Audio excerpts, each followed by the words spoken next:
Good afternoon, YouTube. So we got another live stream going, another lightning round. So I'm going to stick with word problems again this time through. I'm Greg from GregsTutoringNYC at gmail.com. Welcome, hello live streamers and anybody who's going to catch us on the replay. So on the lightning rounds, we're really focusing on the SHSAT, although there's a lot of similar tests. So I could be talking about the SSAT, the ISEE, the SAT, the PSAT, the Hunter College High School test, and a whole bunch more of the Bergen County tests, the Newark schools, gifted and talented schools. There's just a ton in our area and other areas as well, ranging from local schools like the New York City Specialized High Schools, all the way up to whatever. By the way, guys, is my mic going? All right. Let me just make sure that the stream is live as far as I can tell. Sometimes YouTube pops up an error. Again, I don't know why, because I have FiOS, but in any event. All right, so let's just jump right into the first question. Probably just going to do 1 or 2 questions here. Keep these somewhere between 10 minutes and 40 minutes, so let's shoot for the average. And so the question is, let me just make sure it's showing up in your guys' screens, because it's showing me it's blank on your guys' screens.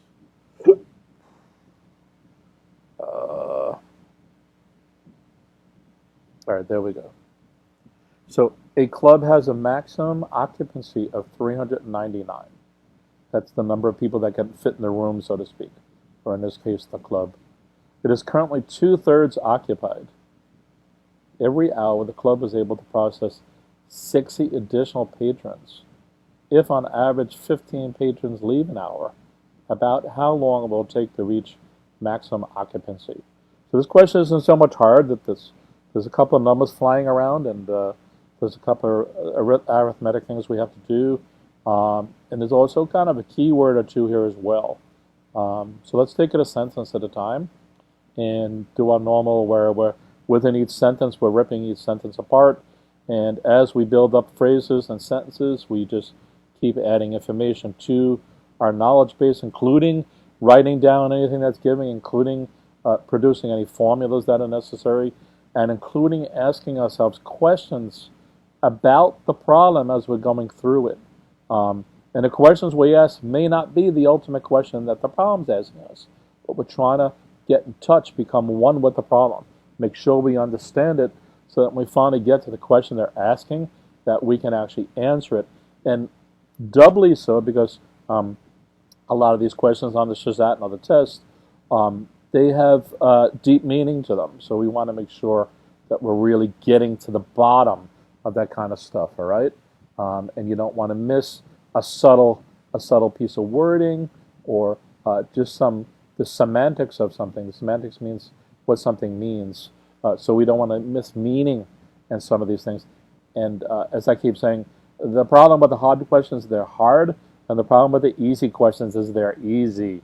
So, because I find, if I kind of approach this statistically, that a lot of kids are going to get the hard problems wrong, and a lot of kids are still going to get the easy problems wrong. We've had this conversation in past streams pertaining to, say, the New York State grade level tests, where I often use them as the basis to make sure that everybody has the core ideas and the core fundamentals of the math and English down pat. And a lot of kids are like, they're not hard enough. In the meantime, you ask, what score did you get? Okay, if you didn't get a 5 or 4.5 on your state test, then you still need work to do. And if you're having a problem getting all the state test level questions correct, then you will have a problem getting many, if not a lot, of SHSAT questions correct. Because the state level tests are mainly asking you about testing your knowledge of the mathematical core principles and so on, where the SHSAT is really testing on your insight, and can you make the next leap up to the next level? Do you have the mathematical mind for numbers just to leap out at you, and when you're reading a problem for really what the essence of the problem is about, to leap out at you? And that's really the difference, and that's the kind of kid they're looking for to be in a specialized high school. Okay, so there's a lot of issues here. All right, so You should have a little bit, yeah, wow. You should have had a little bit of time here to try to answer the question. So let me try to start going through it a step at a time. So we have 399 people in the place. Okay. A club has a maximum occupancy of 399. It is currently 2/3 occupied. Okay. So we're going to figure out how many people are there and how many people still need to be there. Okay. So there's a couple ways to do this. One is I'm going to notice that 399 is divisible by 3. So I'm going to divide that into there and get 133. And if I multiply that by 2, now I got 266. That was easier than doing 399 times 2 and getting some number and dividing that by 3. So sometimes if you can cancel out, do so. All right? So if 266 is the current occupancy, then if we take it from 399 minus 266, we need 133 more people to complete that maximum occupancy. So if it goes one more to 134 more, then they're overfilled, right? So so now we have where the problem can kind of get confusing. So if you made any problems up to this point, be careful on your arithmetic. Again, the problem with the easy problems is that there's so many kids lose a point because they're off by 1. So many kids lose a point because they went to divide by 3 and instead divided by 2. There's just so many scenarios where you can get this wrong, and you want to have the preparation and the steadfastness to just be relaxed and calm during the normal test day, so that what you rehearsed and practiced for and put all these different various approaches and strategies and skills and insights and techniques, including all the math itself, into your solution tool belt, right? So you want to be able to use all those things to be able to get here. All right, so every hour, the club was able to process 60 additional patrons. So that's kind of a fact. So we're shooting for 133. We believe in any event we have the 266 sold. So every hour, where is that again? It can take 60 more per hour. Okay, 60 more patrons per hour. But we know, so it says though also that 15 patrons leave an hour as well. So that means if we subtract the 2 of those, over the course of an hour, you're going to get 60 more, but 15 leave. And it could be 15 leave and then 60 come, 30 come, and 7 leave, whatever's at the end of the hour, that's the stats. So basically it means is 45 people more come in an hour. Right? That's the average. We're talking about on average. So that's one of the keywords I wanted you guys to focus on. Remember when I first read it, I said there's 2 kind of operative words in here. So it says on average 15 leave in an hour. So we don't know the exact order they leave, because if in the last group of people, if there's 60 and it overflows, then they overflow. So if you read the problem through, we don't really want to consider that scenario. We just want the on average scenario, because 15 people might immediately leave a millisecond right after that. Or if it's like 5 in, 1 out, 5 in, 1 out, then it won't overflow. So we don't want to consider the option where it overflows. All right? So if on average 15 people leave an hour, so on average is an operative keyword phrase there. And then it says, about how long will it take to reach maximum occupancy? So the about is a keyword as well. It's asking you for an approximation. It's not asking you for an exact number. Okay? So I intentionally left off an ABCD answer here, and I intentionally left off whether this should be gridded or not. So let's avoid that for a second, and let's just solve the problem. All right?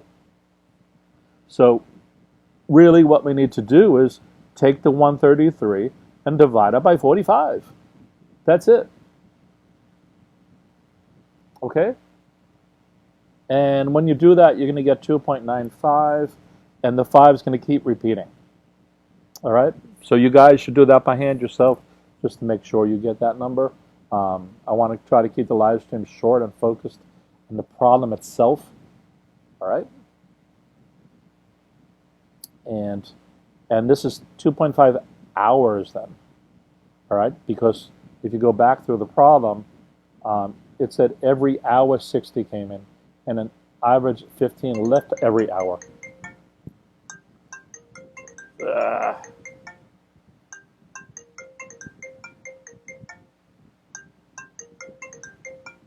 Give that 1 second to clear.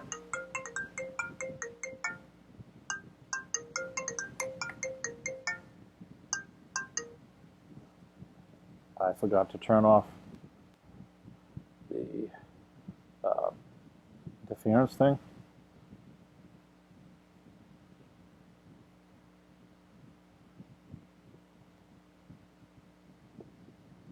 All right, sorry. I have no idea who that number is. I believe it's a spam number. So, okay, anyway, where were we? So, yeah, so the question talked about on hour. So if you do the 133 divided by 45, you're going to get 2.955 hours, okay? So I also left off what unit the answer should be in, because I just left it, how long will it take? So should this be minutes?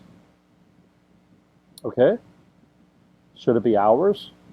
And the question is, even if it's hours, do we map it into hours and minutes? And by the way, I did this division. You guys can do it as well. It turns out to be 57.3333 minutes. Okay, so it's almost 3 hours. So again, depending on the nature of the question, so if it said, how long did it take, round your answer to the nearest tenth, you would get 3, because the 2, you would end up with a 2.955, right? So this rounds this up, right? It's not 2.9, unless you said, what is it truncated? We're talking about rounding it up. So if it said, about how long will it take, round your answer up to the nearest tenth, your answer would be 3 hours. Okay? If it asks about minutes, and it just said round it up to the nearest minute, we would get 2 hours, 57 minutes, because the 3333 doesn't bump the 57 to the 58. Okay? All right? So there was about 4 steps of this problem. It was pretty straightforward. And a major error here is just normal arithmetic and getting something wrong. And another major problem is interpreting that on average and the about. They almost seem subtle because they're kind of common English words, but they have technical meaning, especially on a math problem. All right? So the answer is depending on how the question is asked, is one of these 3 different things. All right, we're past 10 minutes. So let me see if I have another quick one, or one that just is going to suit our fancy nice.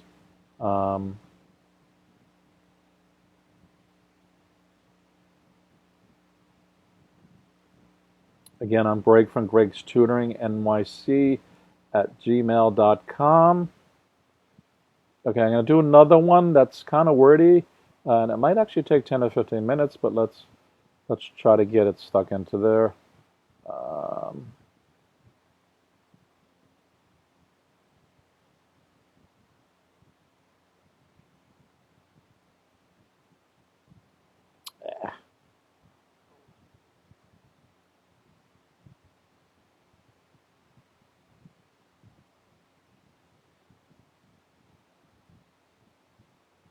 All right, let me try to format this better because it looks messy. And I think we should create it as a blob anyway, because actually technically the harder it is for you to physically read the problem, the harder it is going to be for you to answer the problem as well. So that's an issue that you need to contend with as well when you're solving some of these, and you want to almost logically / physically rip the problem apart. Okay, so this one is kind of a combo permutation kind of problem, but kind of with a little twist to it. All right, so let me just make sure the stream is going. Yep, I think we're okay. So let's go through this problem. This problem, word-wise, is a little nastier than the previous one. As well, it's got a gotcha in it. So this is why we're looking at word problems. So I have 3 sisters, one of who is my twin, and 1 brother. We decided to meet for dinner in Manhattan and made reservations.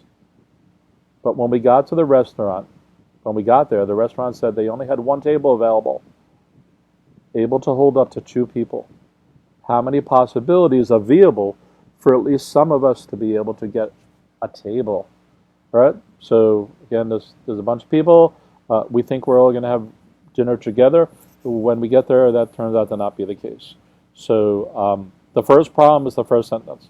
I have 3 sisters, one of who is my twin, and 1 my brother. So there's kind of a double whammy there, because you're kind of figuring out why does the twin get mentioned, and then there's the brother, and then you figure, okay, that figuring out the twin threw you off enough that if you have 3 sisters and a brother, that there's 4 people involved here. But there's me as well. So there's 5 people here. So that's the first gotcha to the problem. Actually, there's still the second one involving the twin, because you may not understand why the twin is thrown in there. And there's no reason why it's thrown in there. You still have 3 sisters, whether one is a twin or not. All right? Yeah? So there's 5 people.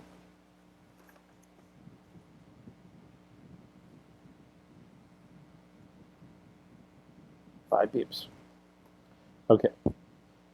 We decided to meet for dinner in Manhattan, made reservations. Cool. Dinner for 5. Okay? But when we got there, the restaurant said they only had 1 table available to hold up to 2 people. So we originally thought we had 5 people at 1 table. Now we have 1 table for 2 people. So what do? We can go to a different restaurant. 2 of us can eat there or whatever and leave. Or we could just all go back home. Or somebody, whoever got there first, text the rest of us and tell us not to come.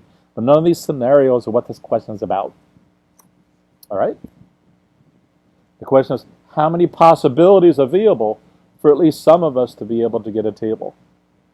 So this is zeroing on the choice that, okay, we all decide we're screwed, and what do we do from here? So this is our standard permutation, combination, choice kind of problem. All right? And what it means is we're going to line this up by seats. So we have 2 seats available. Any of the 5 of us can get the first seat at this 1 table, right? If one of us got the first seat at the table, that means there's 4 of us left. So that's our 2 choices. And that's our combination suite. So if we put the 5 and the 4 above the dashes for each seat, and we multiply them, we get 20. So we have 20 different choices. But that doesn't turn out to necessarily be the question, because if I and my brother were one of the 2 choices, one of those combinations there, then my brother and I is the same choice. So what we want to do is divide it by 2, and we actually get 10. All right? So it's position either matters or doesn't matter in some of these examples. If we said, there was maybe one chair was like a king's chair and the other was a piece of schlock chair, then we may decide, you know what, maybe we should keep those combinations in there, because in one choice I get the king's chair and my brother gets the schlock, and the other one, my brother gets the king's chair and I get the schlock chair. All right? In that case, it might matter, unless one of us said we don't care, or all 5 of the family members said we don't care, because that's what we're trying to figure out is what the choice possibilities are here. So if there's 2 seats and 1 table, and that's the scenario that the restaurant's providing to us, then there's 10 choices, okay? So it says how many possibilities are available for at least some of us being able to get a table. So most of you would stop here and say the answer is 10, but the answer isn't 10. Okay, there's still more seat choices. Okay, and there's two clue-ins to that.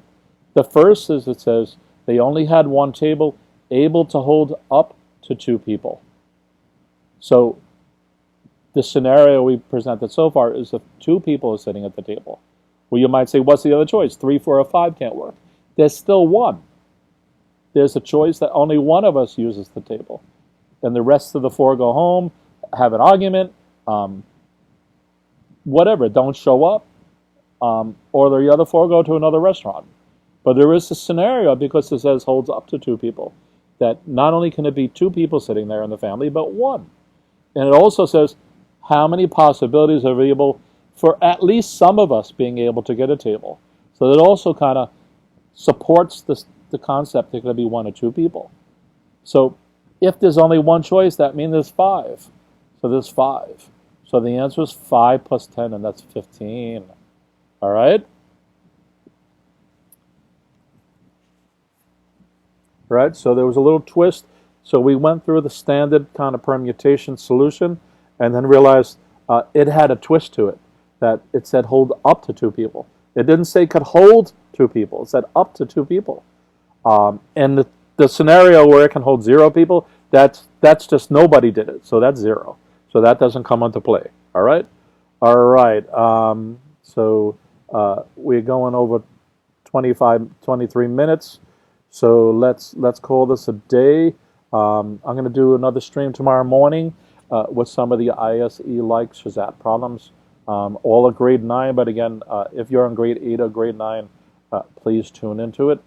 And catch me on the flip side. If you need any tutoring, please feel free to contact me. Please like this video. Please subscribe to my channel so you get some more neato stuff. All right, people? Peace out.